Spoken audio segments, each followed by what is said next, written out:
Lo que vamos a hacer va a ser hoy trabajar con el concepto de entorno dentro de nuestro espacio topológico. Entonces vamos a comenzar definiendo qué concepto es ese. Definición.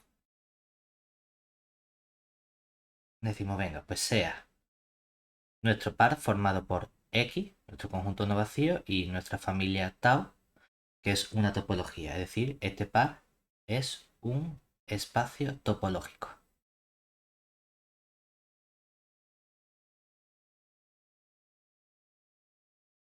Y vamos a considerar un punto P de nuestro conjunto X. ¿De acuerdo? Entonces, un subconjunto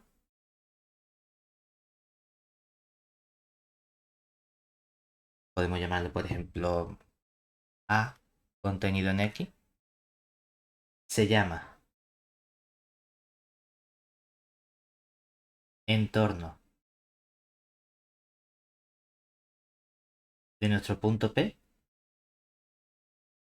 perteneciente a X si lo que ocurre es que soy capaz de encontrar un abierto de mi topología, es decir, si existe un cierto conjunto U en nuestra topología tau, vamos a poner entre comillas abierto, porque hay veces que simplemente vamos a decir si existe un abierto, o a veces que vamos a especificar que U pertenezca a tau para decir, mira, que abierto significa algo de mi topología, ¿de acuerdo? Aquí lo hacemos un poquito más redundante, decimos un abierto de la topología, ¿de acuerdo? Para que quede súper claro.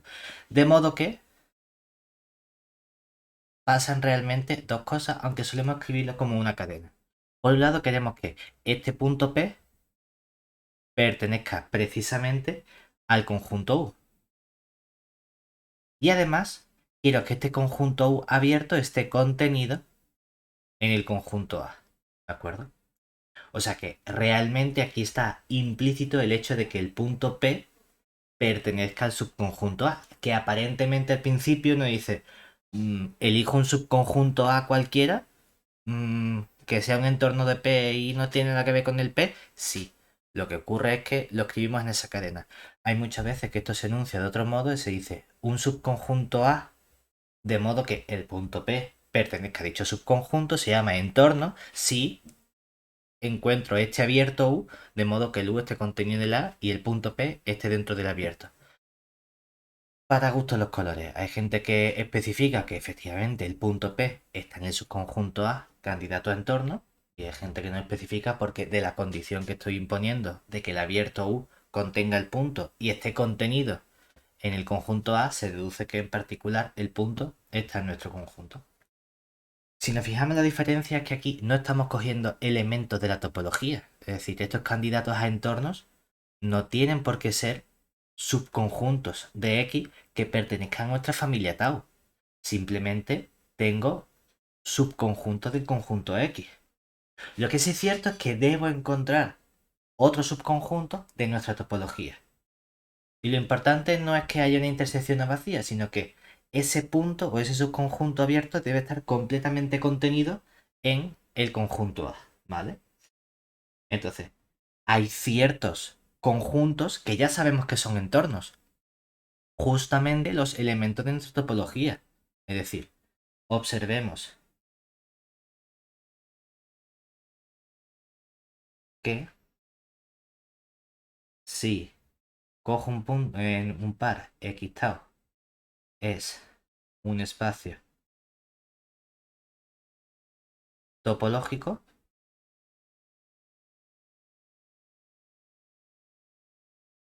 y tomamos un cierto U de nuestra topología, entonces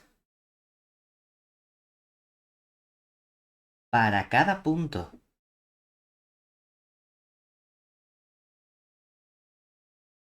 para cada punto T que yo coja precisamente del conjunto U, se verifica que, por un lado, el punto T siempre está en el conjunto U. Además, U es un abierto. Por lo tanto, es un elemento de nuestra topología. Y además, este conjunto U está contenido en sí mismo, ¿verdad? Por lo tanto, en nuestra definición de entorno, si lo que hago es reemplazar precisamente el subconjunto A por el propio abierto U, tengo que, sea cual sea el punto que yo coja del conjunto, hay otro abierto, el mismo, de modo que el punto está dentro del abierto y el abierto está contenido en mi candidato a entorno. ¿Eso qué significa? Que entonces los abiertos son siempre entornos de cualquier punto suyo. Es decir, esto me está diciendo que todo abierto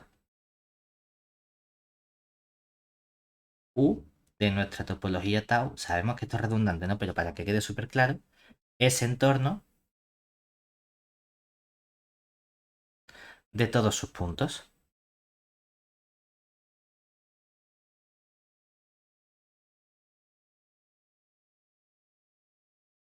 Es decir, hay ciertos entornos que ya conocíamos, precisamente los conjuntos abiertos, porque los conjuntos abiertos son unos subconjuntos que verifican una serie de propiedades que son mejores que las de otros subconjuntos arbitrarios que yo elija de mi conjunto X.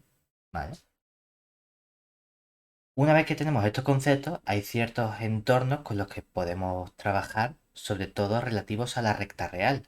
La recta real es el primer ejemplo que nosotros hemos estudiado de espacio topológico con esta topología usual tau sub u. Y hemos visto también cómo construir bases de entornos abiertos. Hemos estudiado, perdón, eh, bases de la topología a través de conjuntos abiertos. Por lo tanto, podemos plantearnos qué aspecto pueden tener los entornos de nuestra topología. Ojo, que como hemos dicho, no todos los subconjuntos tienen por qué ser abiertos si son entornos. El recíproco es cierto, si tienes un abierto, en particular es un entorno. Bueno, podemos estudiar, por ejemplo, qué ocurre con la topología usual. Es decir, por ejemplo,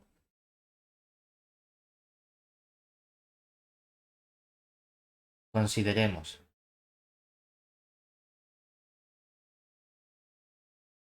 en nuestra recta real R con su topología usual el conjunto dado por A. Y aquí no lo podemos inventar. Por ejemplo, podemos coger el intervalo cerrado en el punto 2 y abierto en el punto 7. ¿De acuerdo? Vamos a coger un punto cualquiera. Es decir, si ahora tomamos un punto P, que sea por ejemplo, yo qué sé, el 5, la pregunta ¿es A igual al 2,7 un entorno del punto P igual a 5? ¿Qué tendría que ocurrir para que la respuesta fuese afirmativa? Tendría que ver si existe un abierto de mi topología usual que contenga el punto P igual a 5 y de modo que ese abierto de mi topología usual esté completamente contenido en el conjunto A. Tú dices, bueno, es que resulta que sí, porque aquí basta tomar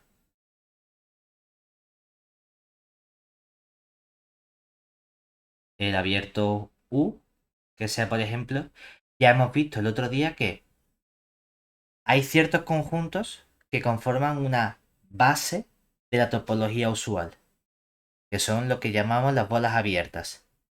O cogemos un punto y lo centramos yéndonos la misma cantidad a izquierda o derecha. En realidad también vimos que todo abierto, la topología usual, se podía escribir como unión de intervalos abiertos y acotados. Entonces, todo intervalo abierto y acotado es un elemento de mi topología usual. Por lo tanto, aquí podría tomar simplemente, no tengo por qué tomarlo simétrico, puedo coger, por ejemplo, el 3 7, ¿vale?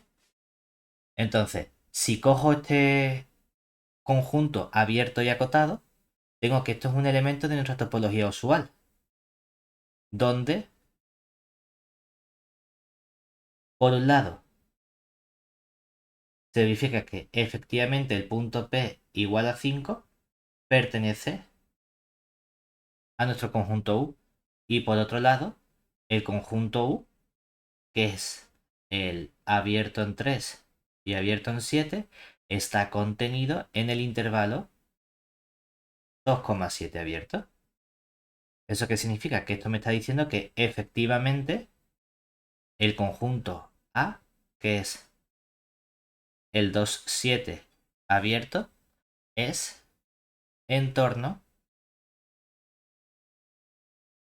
del punto P igual a 5. Ojo que la situación puede cambiar si cambio este conjunto o cambio el punto. Es decir, por ejemplo, ahora me podría plantear si ese conjunto A, que sigue siendo para mí el 2,7, es en torno de, por ejemplo, el punto P, y vamos a cambiarlo y vamos a coger justamente el punto 2. A ver qué ocurre ahora con esta situación. Claro, ¿yo qué necesitaría? Necesitaría encontrar un abierto de mi topología que esté completamente contenido en el conjunto A y que contenga el punto P igual a 2. Es decir, aquí, para que A igual al 2,7 sea en torno de P igual a 2, necesitamos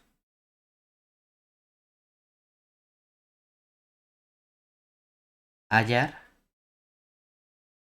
un conjunto U de nuestra topología usual, tau de U, tal que,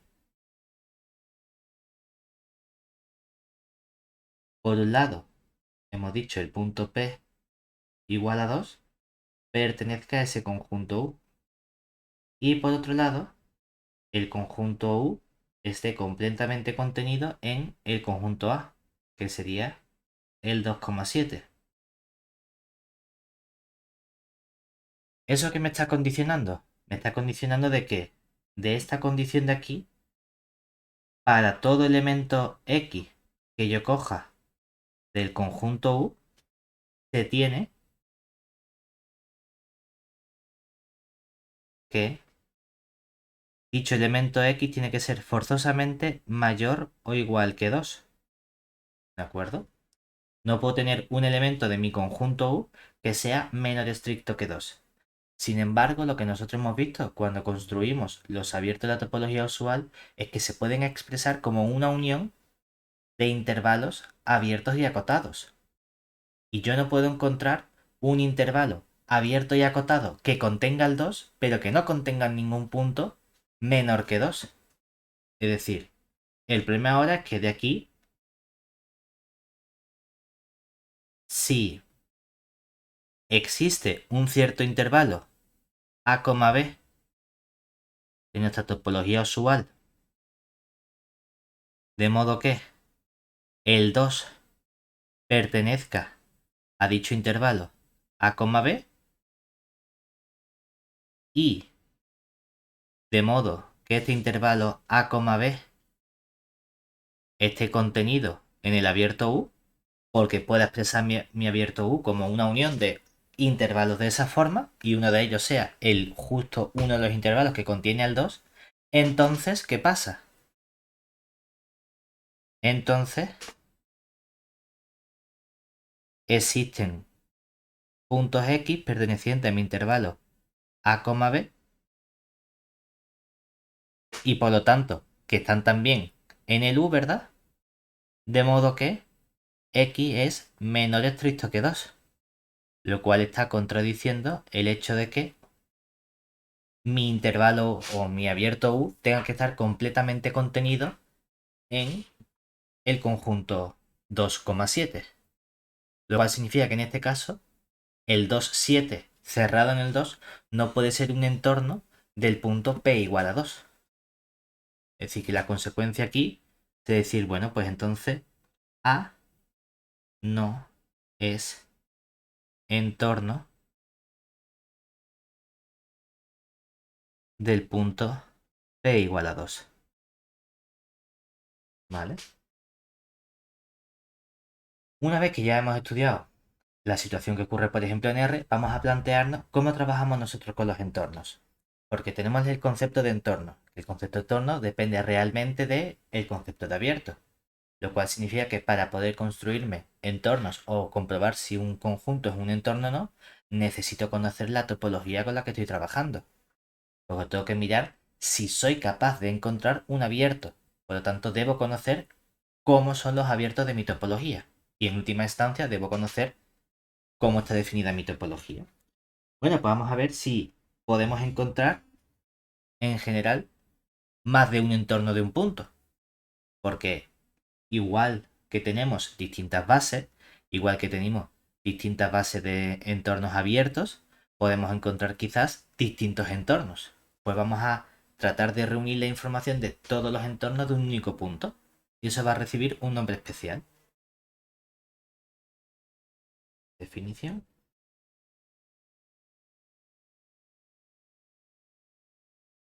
Decimos, venga, pues aquí tenemos. Dado nuestro espacio topológico X tau, sea espacio topológico, y un punto P de nuestro espacio, nuestro conjunto X, llamamos sistema de entornos del punto P y lo denotamos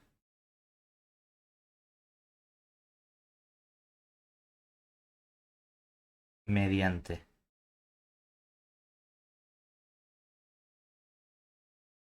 E de P. Podemos pensar en E de entorno, ¿de acuerdo? Al conjunto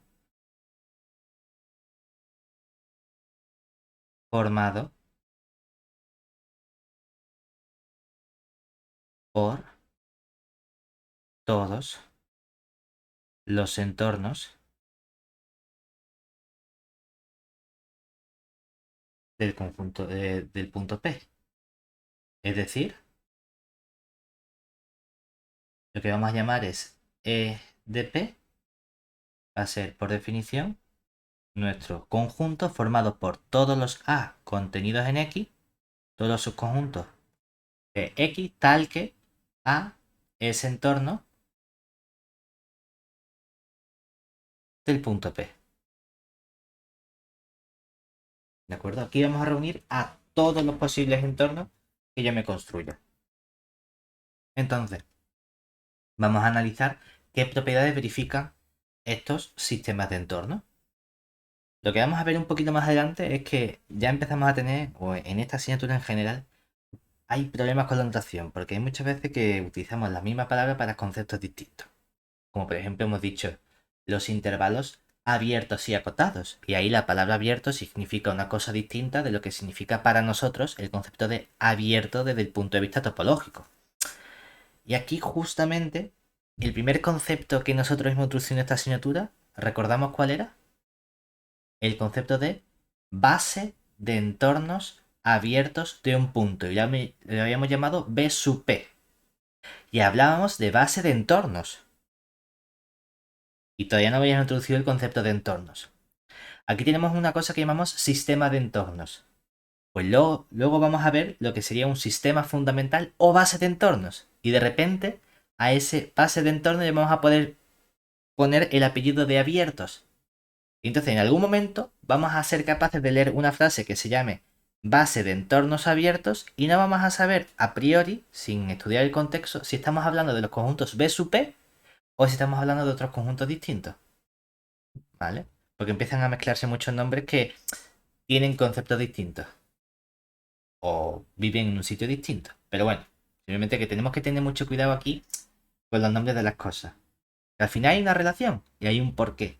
Aparentemente se llaman igual, pero tenemos que tener cuidado en general. Pero bueno, vamos a estudiar lo que serían algunas propiedades interesantes que verifican este sistema de entornos. posición. Entonces, sea X tau un espacio topológico. Topológico. Y cojamos un punto P de nuestro espacio X. Entonces, se verifican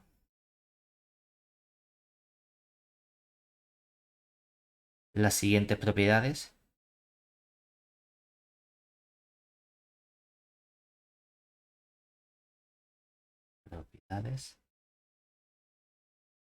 para nuestro sistema de entornos E del punto P.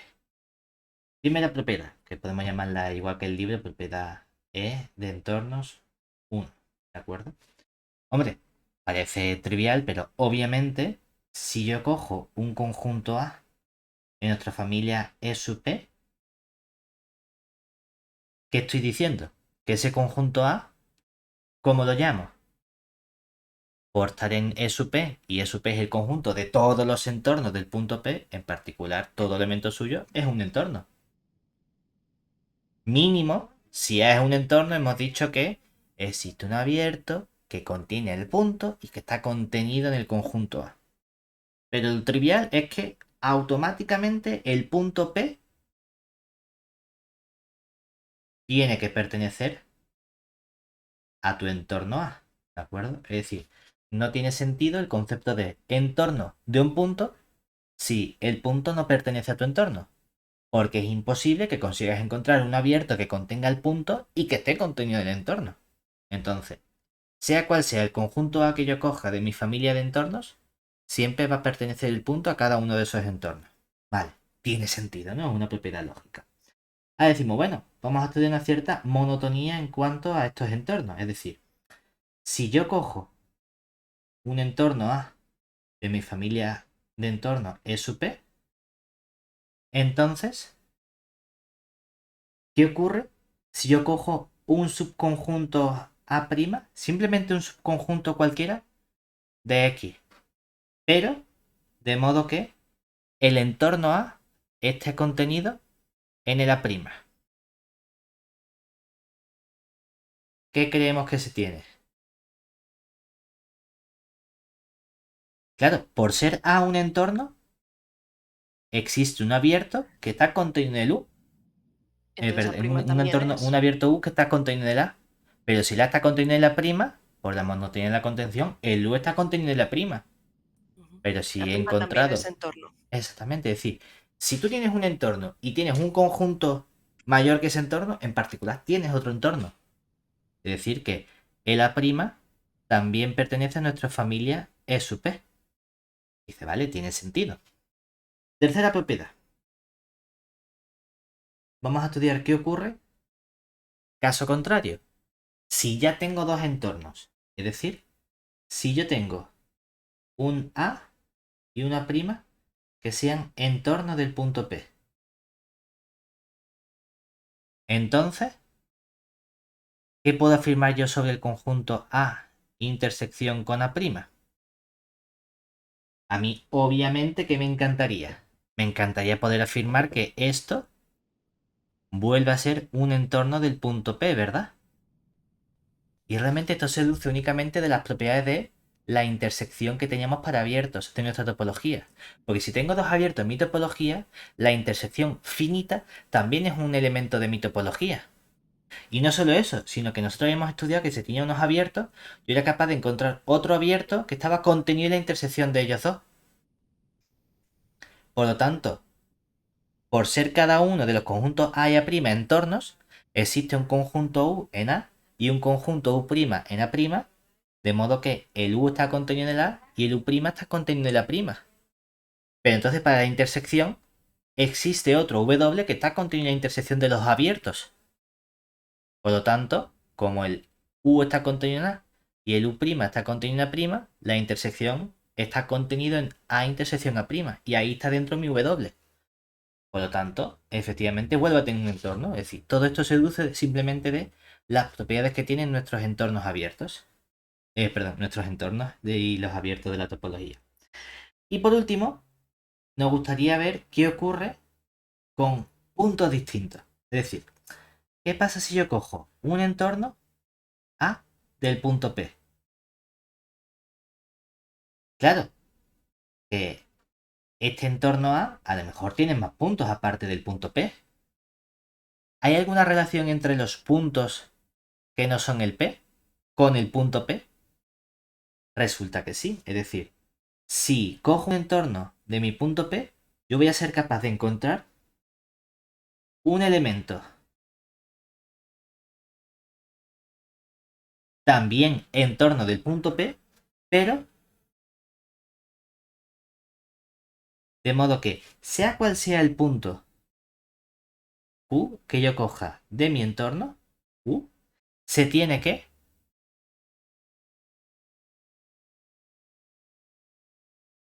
el conjunto A es entorno también de ese punto Q. ¿Qué estamos queriendo decir aquí? Que tú puedes tener tu punto P y tú puedes tener un conjunto A grande que sea tu entorno de ese punto P. Pues tú vas a ser capaz de encontrar, a su vez, otro entorno U, también del mismo punto P, pero de modo que aquí hay otros puntos Q. Pues lo que significa que el conjunto A es en torno no solo del P, sino también de una cantidad mayor de puntos Q. ¿Vale? Eso es lo que queremos indicar. ¿Hasta ahí bien? Con todo esto ya podemos irnos a lo que sería el concepto que nos lía un poco a lo mejor con nuestro primer concepto de esta asignatura, que es las bases de entornos. ¿Vale? ¿Por qué? Porque obviamente yo puedo trabajar con todos los posibles entornos del punto P, con mi familia EP. Pero a lo mejor no me interesa tener que trabajar con todos los posibles entornos. A ver si soy capaz de hacer una selección de ciertos entornos importantes que me permitan obtener la misma información en realidad. Y el decir siempre o pensar en de mi familia grande voy a tratar de sacar alguna o realizar una elección que me permita trabajar con la misma información me lleva siempre al concepto de base de algo. Bueno, como aquí estamos trabajando con entornos, por eso le ponemos el nombre de base de entornos. Sí es cierto que ahora llega el problema y dice, es que el primer concepto que yo definí esta asignatura era el concepto de base de entornos abiertos BP, que era otra cosa distinta, que no tenía nada que ver con este concepto de entorno. Entonces es por eso que el libro habla de base de entornos o de sistema fundamental de entornos, para que a lo mejor no nos liemos, ¿de acuerdo? Y de ahí tenemos esa dualidad de conceptos. Es decir, definición.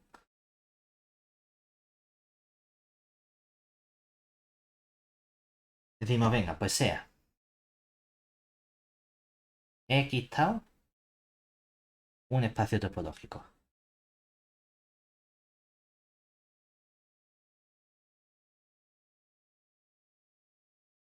Y vamos a coger un punto P en nuestro conjunto X. Entonces, una subfamilia,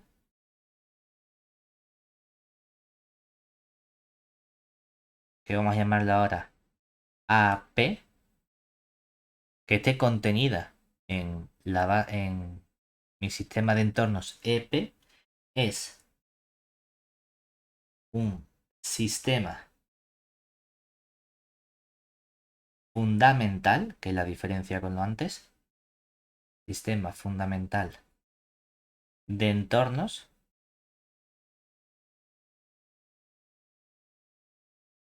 o base de entornos del punto P si, sea cual sea el entorno U que yo coja de mi conjunto EDP, existe otro entorno V, pero de la familia o de la subfamilia AP, tal que el V está contenido en mi U, ¿vale? Puedo encontrar algo que esté contenido en ese entorno. Entonces, más o menos te quedas como con los menores entornos, los más chiquititos que puedas coger. Porque tú ya sabes que si tienes uno, todo conjunto que lo contenga es también un entorno. Entonces, por así decirlo, es como voy a coger un entorno V y voy a ir considerando en mi EP todos los posibles conjuntos que contienen a ese. Claro, a lo mejor no me hace falta considerarlos todos, nada más que con uno ya sé que si tengo otro más grande, también es un entorno. ¿De acuerdo? Ahora, el problema viene es que este concepto a priori es simplemente base de entornos. Estaría bien porque en ningún momento hemos hablado de base de entornos a secas. Hemos hablado de base de entornos abiertos y eso lo he llamado B sub P. Pero de base de entorno no hemos hablado todavía, excepto ahora. Sí es cierto que estos entornos hemos dicho que no tienen por qué ser abiertos de la topología. Pueden ser conjuntos cualesquiera. Pero dentro de los abiertos, pues si resulta que mis entornos sí que son abiertos, a lo mejor le puedo poner un apellido a mi base de entornos. Entonces, en función del comportamiento que tengan todos los entornos de mi subfamilia AP, voy a hablar de base de entornos abiertos o base de entornos cerrados. Por eso puedo confundir con el concepto inicial de base de entornos abiertos BP. ¿Vale? Es decir, nota si todos los entornos de AP son abiertos o respectivamente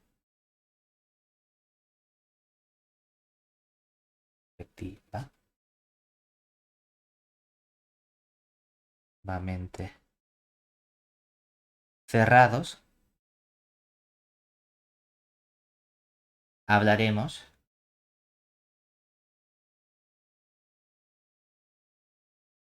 de una base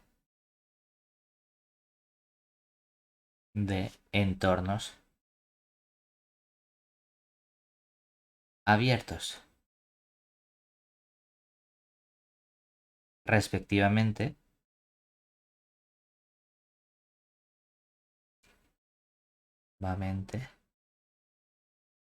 cerrados. ¿De acuerdo? Aquí es donde puedo tener precisamente esa duda con respecto a los conceptos que hemos estudiado, ¿vale?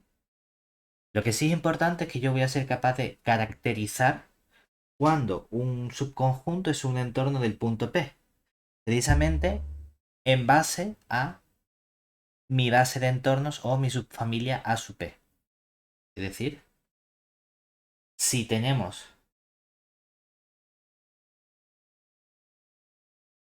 A sub P un sistema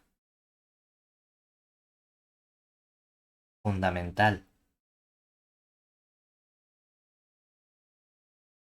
o base de entornos de nuestro punto P, entonces podemos caracterizar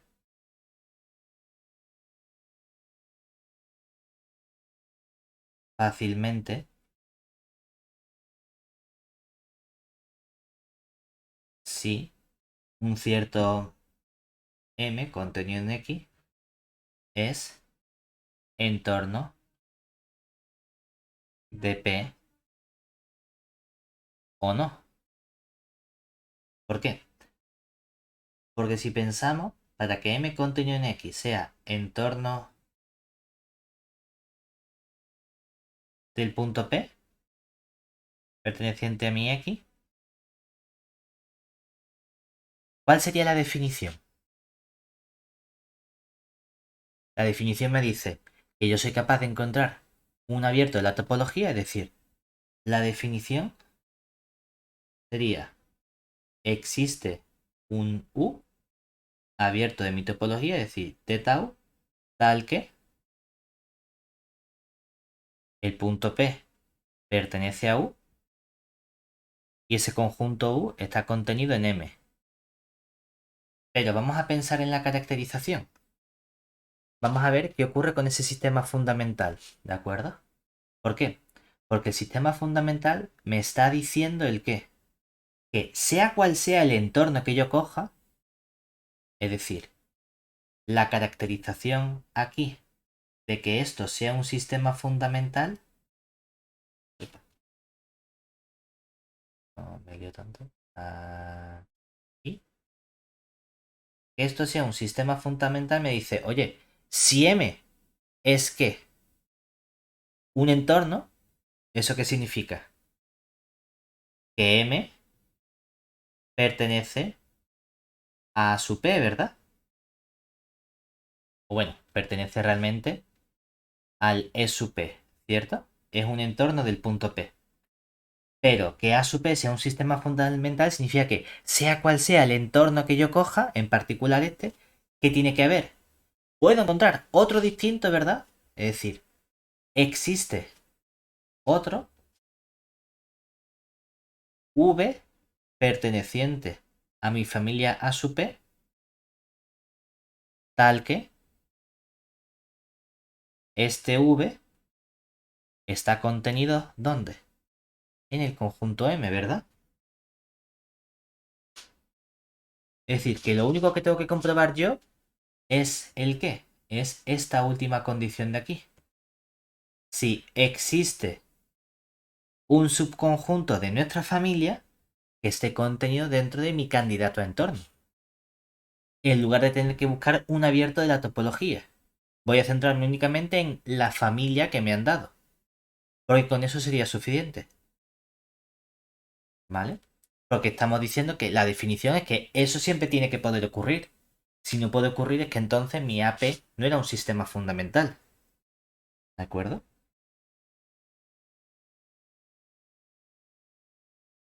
Entonces, una vez que tenemos esto, vamos a estudiar, por ejemplo, qué ocurre en la recta real. Porque en la recta real hemos visto que existen entornos de puntos que no son ni abiertos ni cerrados, ¿verdad? Pero sí que podríamos construirnos precisamente bases de entornos abiertos o bases de entornos cerrados. Es decir, em, a ver cómo lo pongo. Bueno, antes, vamos a ver que estudiar qué ocurre. Bases de entornos en la recta real con la topología usual. ¿Por qué? ¿Qué hemos visto nosotros de esta recta? Lo que hemos visto es que, por ejemplo, sabemos que todo conjunto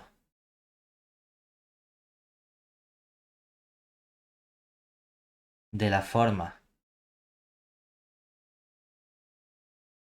un cierto punto x menos epsilon, un cierto punto x más epsilon, con x perteneciente a R y epsilon mayor que 0, es un abierto de nuestra topología usual tau de U. No solo eso, sino que además todo abierto es en torno de todos sus puntos, ¿verdad? Entonces, como todo abierto es en particular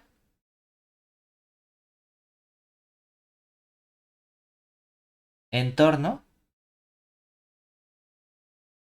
tenemos que, si yo cojo la familia X y la denoto por el conjunto formado por todos los intervalos de la forma x menos epsilon x más epsilon,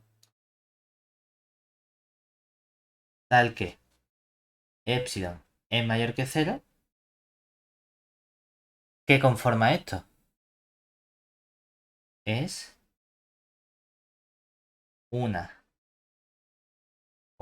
un sistema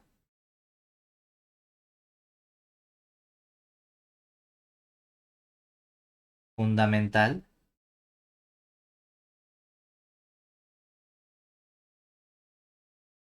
o base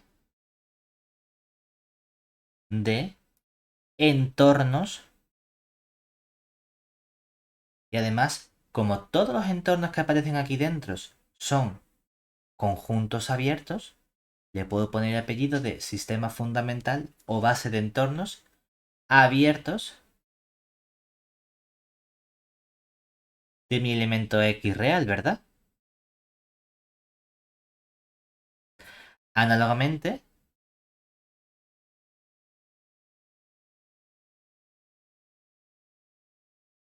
para tener, realmente si quiere decir, oye, estos no son todos los entornos del punto X, como es una base o sistema fundamental lo llamaría A. Análogamente, para tener una base de entornos cerrados, basta tomar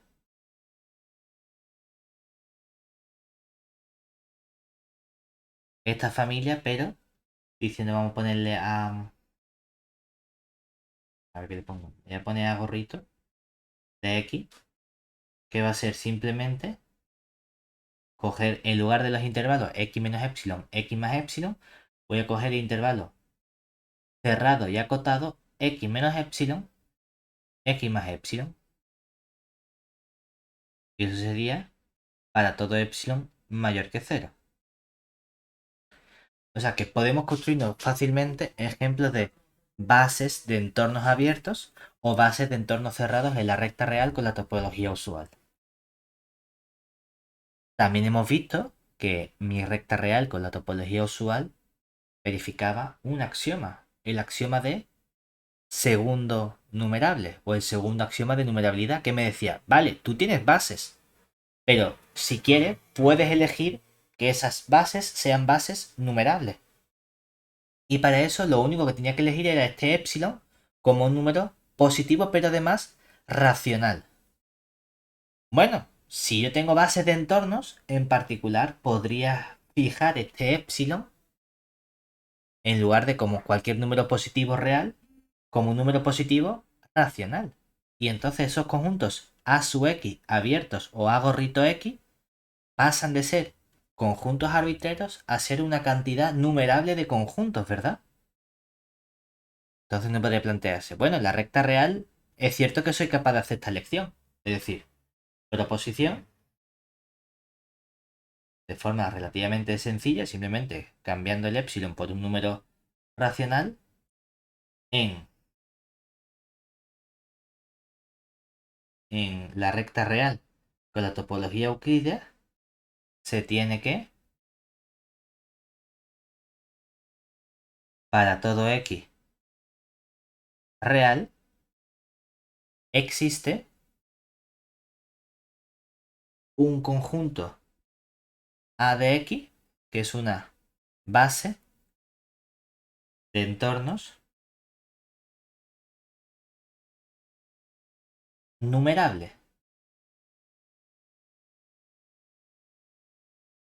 Oye, que es que además si quiero puedo elegir una base de entornos abiertos numerable, o puedo elegir una base de entornos cerrados numerable, o puedo elegir una base de entornos que no sea ni abierto ni cerrado, una base de entornos arbitrario. Vale, eso lo puedo hacer en R. Entonces, es natural plantearse, bueno, a lo mejor eso no siempre lo puedo hacer, igual que no siempre de toda base podía extraer una base numerable de nuestra topología.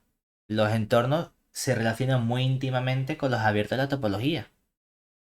A lo mejor tampoco soy siempre capaz de encontrar bases de entornos numerables. Bueno, pues cuando eso ocurra, voy a darle un nombre y voy a decir que se verifica el primer axioma de numerabilidad. Es decir, ya vamos con nuestra definición general, que sería un espacio topológico X tau verifica el primer axioma de numerabilidad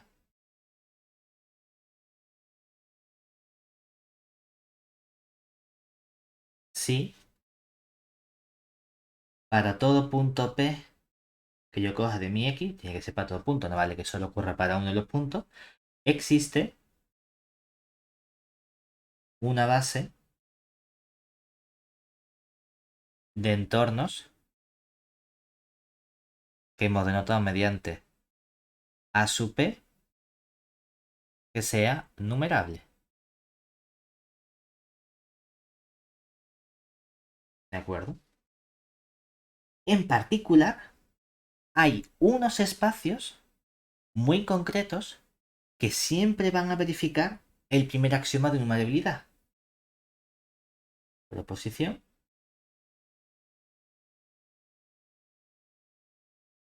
Nosotros hasta ahora hemos visto los espacios topológicos y luego hemos comenzado hablando de los espacios métricos y los espacios normados.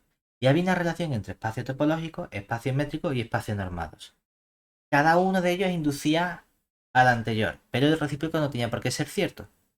El espacio normado era como el que mejor estructura tenía y a partir de una norma yo podía definir una distancia métrica.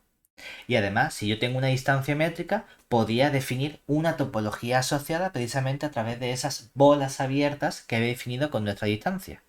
El recíproco no tenía por qué ser cierto. Yo podría tener espacios topológicos que no provienen de una distancia, de un espacio métrico. Puedo tener espacios métricos que no provienen de una norma. Pero los espacios topológicos que sí provienen de una cierta distancia, es decir, somos capaces de hallar una distancia por ahí pululando, cuyos abiertos me generan los abiertos de mi topología, recibían el nombre de espacios topológicos metrizables. Pues esos espacios topológicos que realmente tienen un comportamiento muy guay, porque realmente vienen heredados del comportamiento de algo un poquito superior que es el espacio métrico. Entonces, cuando tenga espacios topológicos metrizables, sí que voy a ser siempre capaz de encontrar bases de entornos abiertos numerables. Es decir, sea X tau un espacio topológico metrizable.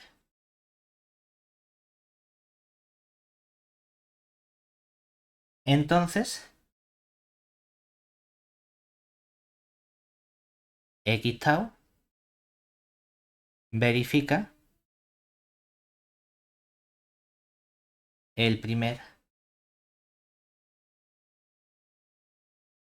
Bueno, voy a ponerlo con un numerito, que con letra me dolió verlo. El primer axioma de numerabilidad.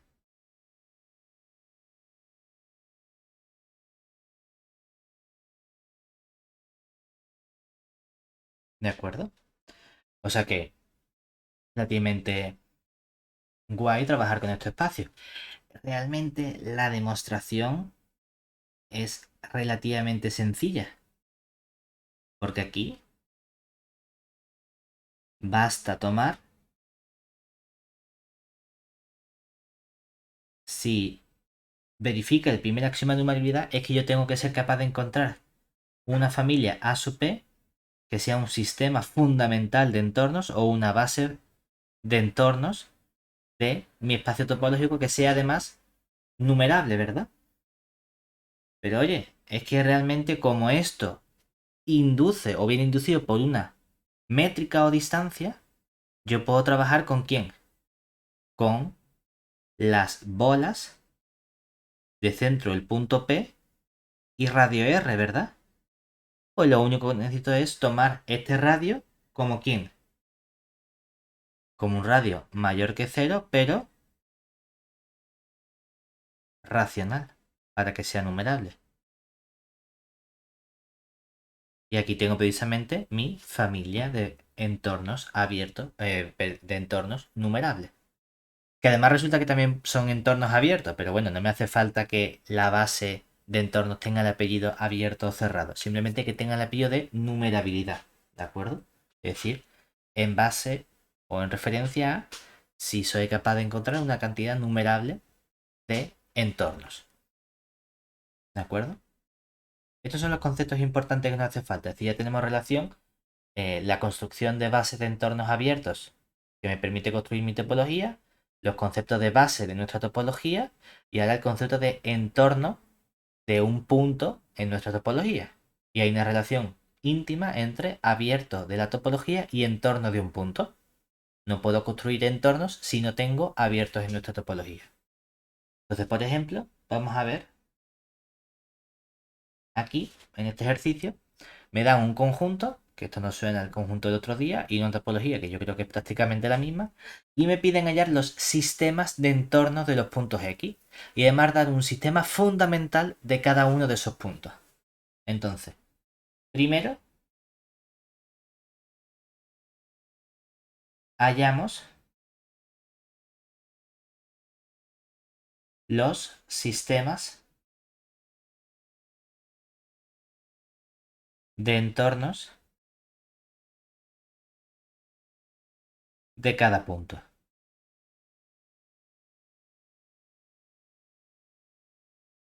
Vamos a hacerlo primero como muy a lo bestia. Muy a lo bestia, ¿qué significa? Descartando y forzándolo todo, ¿no? ¿Qué tendría que hacer? Lo que nosotros llamamos en este caso, por ejemplo, comenzamos con el primer punto que sería el punto A, ¿verdad?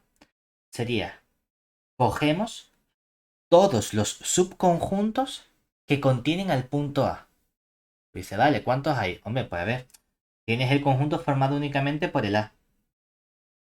Tienes el conjunto formado por el A y el B. El conjunto formado por el A y el C.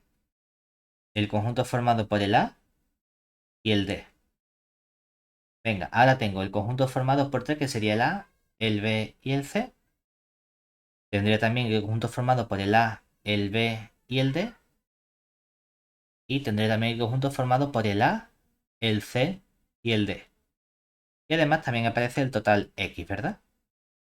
Ahora, estos son todos los posibles subconjuntos que contienen al punto A. Porque obviamente una propiedad que hemos visto nosotros de estas familias E de P es que el punto tiene que estar en cada uno de los candidatos a entornos. Pero ahora vamos a ir descartando, porque estos no son todos los entornos. Tenemos que descartar si no puedo encontrar un abierto que esté contenido. Claro, ¿qué ocurre? Que en este ejercicio nos fijamos en que casualmente el conjunto formado únicamente por el elemento A es un abierto de la topología, ¿verdad? Automáticamente ese abierto U está contenido en cualquier otro subconjunto que contenga el punto A. Por lo tanto, todos estos son precisamente los entornos del punto A. No hay ninguno que descarte. ¿Vale? Precisamente porque aquí cogemos todos, porque basta tomar como U perteneciente, o bueno, como U el conjunto formado por el A, que efectivamente es un elemento de nuestra topología. El propio abierto seguro que es un entorno. Entonces la pregunta es, ¿el subconjunto AB es un entorno? Vamos a buscar un abierto de la topología que esté dentro de este. Ah, pues sí, mira este. Como el conjunto formado por el A únicamente es un abierto, automáticamente todos son entornos, ¿verdad? Vamos al B, porque el punto B tiene un comportamiento a lo mejor distinto, precisamente porque el conjunto unitario B no es un abierto. Entonces a lo mejor ese se comporta un poco distinto. Venga, pues con el E sub B haríamos la misma idea, ¿verdad? Que sería, vamos a construir todos los posibles candidatos a priori.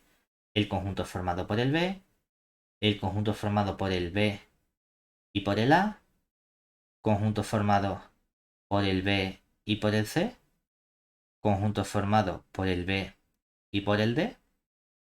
Luego tendría el conjunto formado por el B, por el A y por el C. Luego el conjunto formado por el B, por el A y por el D. Conjunto formado por el B, por el C y por el D. Y luego aparece el X. Entonces, vamos a ver si aquí podemos descartar. Vamos al conjunto formado únicamente por el B. Entonces aquí decimos, para estos entornos o para la familia EB, ¿qué ocurre? Vamos a ver cuáles son los abiertos que tienen al punto B, ¿verdad? Por ejemplo, el conjunto formado por AB es un abierto de la topología. Automáticamente sé que entonces es un entorno, ¿verdad? Por lo tanto, el conjunto formado por AB, que sería el BA, este, es un entorno. Bueno, vamos a ponerlo mejor en verde. Me gusta más. O bueno, me gusta más. Este seguro que es un entorno. Pero también tengo aquí el conjunto formado por ABC. Lo cual significa que automáticamente el ABC, que lo escrito como BAC, también es un entorno. Y también tengo el ABD. Lo cual significa que automáticamente el ABD o BAD también es un entorno. Ahora, para los conjuntos que quedan, tengo que ver si encuentro otro posible abierto de mi topología que esté contenido. El total siempre es un entorno, ¿de acuerdo? Eso siempre lo vamos a tener seguro. Entonces, ahora la pregunta es, ¿sería el conjunto formado por el B un entorno? Vamos a ver de los abiertos que hay que contengan al punto B, si hay alguno contenido en este conjunto B. Dice, a ver, es que tengo el entorno, el abierto AB, que no está contenido en B. Y el entorno ABC, que no está contenido en B. Y el entorno ABD, que no está contenido en B. Por tanto, este conjunto no puede ser un entorno del punto B, ¿verdad? Pasamos al siguiente. El BC. El AB no está contenido en BC, no me sirve. El ABC y casi por este punto A no está contenido en BC, no me sirve. Y el ABD tampoco, por lo tanto, este tampoco es un entorno. Lo mismo ocurre con el BD. Ni el AB está contenido, ni el ABC está contenido, ni el ABD está contenido. Por lo tanto, este conjunto también lo descarto como entorno. Y el BCD, el AB no está contenido. El ABC no está contenido. Y el ABD tampoco está contenido. Por lo tanto, este conjunto también lo descarto. Es decir, que en este caso, los únicos entornos que tengo de mi conjunto o del punto B serían el formado por el AB, el formado por el ABC, el formado por el ABD y el total X. Es decir, en este caso, en este ejercicio, que no es que siempre ocurra, sino que aquí tengo un ejercicio con pocos elementos, con pocos conjuntos en mi topología, ha dado la casualidad de que, oye, es que los entornos han sido justamente los abiertos de la topología. Bueno, ya, a ver, en el conjunto, en el caso de antes, los entornos del punto A no son los abiertos de la topología. Son todos los posibles subconjuntos que contienen al punto A. Aquí resulta que da la casualidad de que coincide con los abiertos de la topología y no hay otro. No tiene por qué ser así, ¿vale? ¿Qué ocurre? Que ahora cuando coja el EC, ¿qué va a ocurrir? Como el conjunto unitario formado por el C es un abierto, aquí como en torno al punto C aparecen todos. O bueno, vamos a poner de forma un poquito más. Vamos a escribirlo total, tampoco cuesta tanto, ¿no? Pero van a aparecer todos los subconjuntos que contienen el punto C, es decir, el conjunto formado por el C, el conjunto formado por el C y por el A, el conjunto formado por el C y por el B, el conjunto formado por el C y por el D, el conjunto formado por el C, por el A y por el B, el conjunto formado por el C, por el A y por el D. Y conjunto formado por C, por B, por D. Y por último el total X. Porque aquí bastaría tomar como abierto U para todos los candidatos en torno el formado únicamente por el C, que efectivamente es un elemento de nuestra topología Tau. Y me vale para que el punto C pertenece a este abierto U y este abierto U está contenido en todos estos subconjuntos, por lo tanto todos son entornos. Y llamamos por último al entorno, a la familia de entornos del punto D, o sistema de entornos del punto D. Venga, vamos a hacerlo ya directamente. El conjunto formado por el D no aparece en mi topología, ¿verdad? Por lo tanto, no voy a tener el conjunto formado únicamente por el D como entorno. Voy a ver, siguiente, el D con A aparece como elemento en mi topología, ¿vale? Pues D con A es un entorno. El D con B no aparece y además no puedo encontrar otro entorno contenido. Por lo tanto, el D con B no lo cojo. El D con C no aparece como abierto, por lo tanto, tampoco lo cojo. Cuando voy a 3, el D con el A y con el B, DAB aparece aquí, o sea que el ABD es efectivamente un entorno. Voy ahora al ACD. El ACD también, por lo tanto, también tengo aquí un entorno. Y luego tenía que mirar el BCD. El BCD no aparece, por lo tanto, no es un entorno. Ya el siguiente que tengo sería, ¿quién precisamente? El total X, ¿verdad? Aquí, mi total X. Ya te digo que aquí lo que ocurre es que como tengo cantidad pequeña, justamente los entornos han coincidido con los abiertos. Y cuando está el individual han sido todos. No es siempre así, que es lo que tenemos que tener claro. Simplemente hemos hecho un ejercicio en el que ha coincidido esto. Ahora, la siguiente pregunta sería, una vez que yo he encontrado mi sistema de entornos, que son todos los entornos, ¿cómo puedo dar un sistema fundamental de cada uno de ellos? Es decir, a ver si soy capaz de encontrar otra cantidad menor, de modo que pueda obtener cualquier entorno a partir de estos. Entonces, ahora, para conseguir un sistema fundamental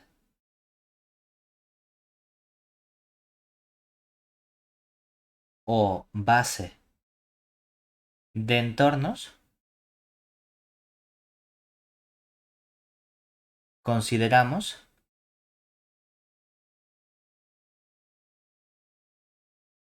4 nuevos conjuntos que serían el A mayúscula de A, el A mayúscula de B, el A mayúscula de C y el A mayúscula de D. Recordando que cuál tiene que ser la definición para que A sub P sea una familia o un sistema fundamental de entornos. Que sea cual sea el entorno U que yo coja del punto A o del punto P, ¿no? Tiene que existir otro de esa subfamilia A sub P, de modo que el V está contenido en el U. ¿Vale? Eso es lo que me hace falta para conseguir un sistema o base. Ojo, que esto no excluye el que tú digas, pues cojo todos. Pero si cojo todos, se verifica, ¿verdad? Obviamente. Nadie ha dicho tienes que tener una cantidad estrictamente menor de entornos. Ahora bien, intuitivamente tratamos de buscar siempre una cantidad menor. Tampoco nadie te dice, te tienes que quedar con la mínima cantidad. No. Ahora es cierto, por ejemplo, que en este caso concreto, ¿verdad? Como todos los entornos del punto A, aquí aparece el conjunto formado por el A, yo podría decir, hombre, a una mala malísima la menor cantidad que me hace falta sería cojo el conjunto formado únicamente por el elemento unitario A, ¿verdad? Porque entonces, seguro que sea cual sea el entorno U que yo coja del punto A, sea cual sea este entorno, siempre voy a tener el conjunto, el abierto formado por el A, contenido ahí dentro. O sea que, nada más que con este sería suficiente para decir, así te construyes todo. Ojo, que eso no quita que tú puedes decir, bueno, también podría meter, por ejemplo, aquí el conjunto formado por el ABC. ¿De acuerdo? Ningún problema. Nadie me está diciendo tienes que tomar la menor cantidad de conjuntos. ¿Vale? Lo que no podríamos coger, por ejemplo, es el conjunto A sub P o A sub A, diciendo, pues mira, voy a coger el conjunto formado por el AB y por el ACD, por ejemplo, ¿no? ¿Por qué? Porque entonces, si yo cojo el entorno formado únicamente por el conjunto A, no hay ningún conjunto de mi familia A de A que esté contenido en el conjunto formado por el A. ¿De acuerdo? Entonces ahí sí tendría un problema. Porque hay uno que está fallando. Es decir, puedes cogerte una cantidad menor, no tiene que ser la menor posible. Ahora, por ejemplo, para el AB, si nos venimos aquí, vamos a pensar. Los 4 entornos que hay son el AB, el ABC y el ABD con el X, ¿verdad? El total X como este ni pincha ni corta, ese siempre lo puedes descartar, ¿verdad? Porque obviamente cualquier otro subconjunto es un subconjunto del total. O sea, por lo menos el total lo vas a poder quitar siempre como entorno de un punto. Si quieres reducir la cantidad que hay. Ahora bien, ¿puedo encontrar una cantidad menor? Yo veo lo que tienen en común esos 3 conjuntos, ¿verdad? Que son AB, ABC, ABD. Los 3 entornos tienen en común el A y el B. Por lo tanto, para mí sería suficiente como cantidad mínima a elegir, es decir, cojo el conjunto formado únicamente por el A y por el B. ¿De acuerdo? Para el C, como aquí estaba igual, misma situación que en el A, podría coger únicamente, si quiero aquí, el conjunto formado únicamente por el C. Y para el AD, si me vengo aquí a mi familia de entornos, tienen el DA, el ABD, que tienen el A y el D, y el ACD, que tienen el A y el D, y el X que tiene a todo. O sea que si quiero, como cantidad mínima, podría coger el AD, por ejemplo, ¿verdad? Y aquí tengo un sistema fundamental o base de entornos de cada uno de estos puntos. ¿De acuerdo? Para el A no he cogido el mínimo posible. He cogido uno más grande, pero que verifique las propiedades de subfamilia que hacen que sea una base de entornos. ¿Vale? ¿Se entiende esta construcción? Esta es la diferencia que hay entre hablar del sistema de entornos o el sistema fundamental. Tú no tienes por qué quedarte con la cantidad mínima. Nadie dice que la base tenga que ser la mínima cantidad, porque, repito, no es como en álgebra lineal que pensamos en esa independencia de los elementos que cojo en la base. Lo mismo ocurría para la base de mi espacio topológico. Puedo tener conjuntos repetidos o conjuntos que tengan intersección no vacía. Porque nadie me dice coge la menor cantidad o la más independiente desde el punto de vista de uniones e intersecciones, ¿no? Tú puedes cogerte la familia que te dé la gana. En particular, si tú tenías una base, puedo construirme otra base de mi topología que sería a la que ya tengo, le meto más conjuntos y no pasa nada. Obviamente, si yo tengo cualquier sistema fundamental o base de entornos, si a eso le sigo metiendo más entornos del punto, sigo teniendo sistemas fundamentales de entornos. No hay ningún problema. En el momento en el que algo ya lo es y le meten más conjuntos, lo sigue siendo. No está fallando nada de concepto de independencia. ¿De acuerdo? Y con esto terminamos lo de hoy. Espero que esté todo clarito.